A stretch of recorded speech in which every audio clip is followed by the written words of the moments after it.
அட எங்கள் அண்ணனே உங்கள் தலைவரை போய் பார்த்துட்டாருப்பா, அட எங்கள் அண்ணனே உங்கள் அண்ணனை போய் பார்த்துட்டாருப்பா அப்படின்ட்டு எலெக்ஷனுக்கு முன்னாடி எப்படி இருந்தாங்களோ அந்த மாதிரியே அன்பா தோழமையாக இப்போ எல்லா கட்சிகளும் பேச ஆரம்பிச்சிட்டாங்க. அந்தளவுக்கு தமிழ்நாடு அரசியல் ரொம்ப தலைகீழாக மாறிடுச்சு. 2016 அம்மையார் ஜெயலலிதா இறந்தப்போ கேரளாவிலேருந்து அப்போ முதலமைச்சர், அப்போ எதிர்க்கட்சி தலைவர், அப்போ ஆளுநராக இருக்கக்கூடியவங்க 3 பேருமே ஒரே ஃப்ளைட்டில் வந்தாங்க.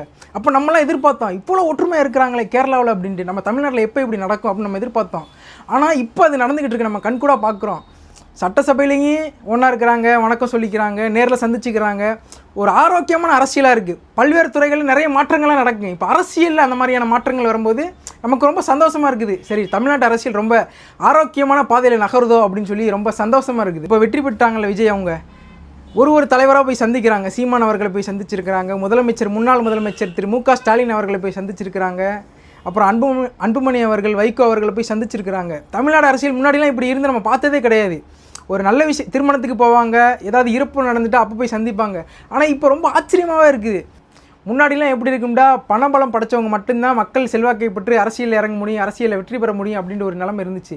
இப்போ டோட்டலாகவே மாறிடுச்சு. யார் வேணால் வெற்றி பெறலாம். ஒரு ஆட்டோ டிரைவர் வெற்றி பெற்றிருக்கிறாங்க எலெக்ஷனில், ஒரு மாற்றுத்திறனாளி வெற்றி பெற்றிருக்கிறாங்க, ஒரு கர்ப்பிணி பெண் வெற்றி பெற்றிருக்கிறாங்க, யாருன்னு தெரியாத ஒரு டிரைவருடைய மகன் வெற்றி பெற்றிருக்கிறாங்க. அந்த அளவுக்கு அரசியல், தமிழ்நாட்டு அரசியல் டோட்டலாகவே மாறிடுச்சு. முன்னாடி எப்படி இருக்கும்டா, சில பகுதிகளில் இப்போ ராமநாதபுரம்டா இந்த கம்யூனிட்டி மட்டும்தான் நிற்க முடியும், வெற்றி பெற முடியும். இப்போ கொங்கு பகுதி, கோயம்புத்தூர், சேலம் அந்த பகுதிகளெல்லாம் அவங்க மட்டும்தான் வெற்றி பெற முடியும். வட மாவட்டம் கள்ளக்குறிச்சி, விழுப்புரம் போன்ற பகுதிகளெல்லாம் இந்த கம்யூனிட்டி, இந்த சமுதாய மக்கள் மட்டும்தான் வெற்றி பெற முடியும் அப்படின்னு சொல்லி இருந்துச்சு. ஆனால் இப்போ அப்படி கிடையாது. எங்கே இருந்தால் தூத்துக்குடியில் ஒரு நடிகர் நிற்கிறாரு, வெற்றி பெறாரு. எங்கே இருந்தால் கள்ளக்குறிச்சியிலையும் கிருஷ்ணகிரியிலையும் போய் நிற்கிறாங்க, வெற்றி பெறாங்க. ஏன்னா அந்தளவுக்கு தமிழ்நாடு மக்கள் மாற்றத்தை இவ்வளோ நாள் எதிர்பார்த்து காத்துக்கிட்டு இருந்திருக்கிறாங்க. அவங்க வெயிட் பண்ணி இந்த மாதிரி வெற்றி பெற வச்சுட்டாங்க.